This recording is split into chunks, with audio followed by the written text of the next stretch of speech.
Atelier de recyclage et d'information sur l'accueil et l'hygiène dans les établissements publics de soins à l'intention du personnel socio-sanitaire et des partenaires.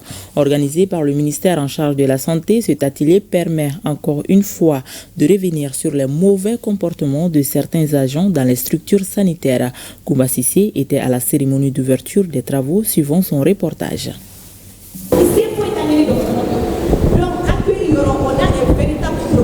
L'accueil et l'hygiène dans nos structures sanitaires tiennent à cœur le chef du département de la santé, colonel Assaba Diallo Touré, à travers cet atelier de recyclage et d'information sur ces 2 points dans les établissements publics, décide de revenir sur ces sujets qui sont incontournables pour le bon fonctionnement du système sanitaire.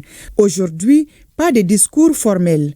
Madame la ministre a parlé sans langue de bois, estimant que les mauvais comportements de certains agents de santé sont inacceptables. Ce n'est pas un jour de joie, c'est plutôt un jour de peine. Mais comme on le dit en Bambara, nous, au cabinet, nous sommes au service de 6 heures jusqu'à 20 heures parfois. À 14 heures, tu vas dans la plupart des établissements, les premiers responsables sont déjà à la maison. C'est pas normal.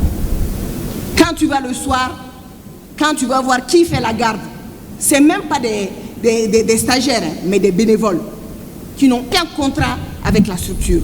Et ça, il faut que ça cesse. J'ai été sur le terrain. Étant directrice, moi-même, j'ai été voir comment les sages-femmes vendaient les œufs de pintade pendant que des femmes sont sur la des tables d'accouchement. Il y a des fois, quand on voit certaines publications, on voit certains trucs, on est écœuré de faire partie de cette famille de la santé. Il y a de très bons médecins qui font très correctement leur travail et il y a des médecins, le personnel de santé même, qui prennent l'argent de leur poche pour aider les malades. Tout n'est pas rose. Il y a des prouesses. Et j'en profite pour saluer hier tout près tout ce que l'équipe de Gabriel Touré a pu faire, une intervention sur une dame de 21 ans qui avait une grossesse de 5 mois. Alhamdoulilah, félicitations à eux. Il y a des prouesses. Madame la ministre dit désormais être vigilante à ces pratiques contraires à l'éthique et à la déontologie de la profession. Aucune structure de santé ne peut dire qu'à l'heure actuelle, ils n'ont pas été dotés d'équipements. Il y a des équipements. On fait de notre mieux. Il y a des formations. Que chacun prenne ses responsabilités. Et j'en appelle à tous, aux syndicats, aux usagers.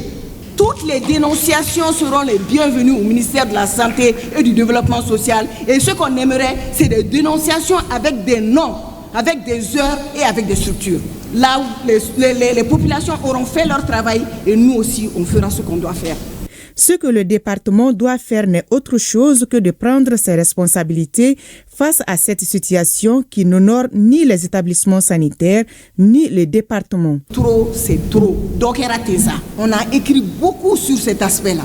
Comme c'est une recommandation des États généraux, on va l'exécuter à la lettre pour la satisfaction de nos populations. Nous, on n'a pas autre contraint. Tout ce qu'on veut, c'est que les populations soient à l'aise, que les populations soient bien soignées. Nous ne sommes pas Dieu, nous ne pouvons pas donner la vie à une population, mais on peut les aider. Même ceux qui doivent mourir, qu'ils puissent mourir dignement avec notre accompagnement. Ça, c'est notre sacerdoce. Les responsables régionaux ont suivi en direct cette séance d'information par vidéoconférence.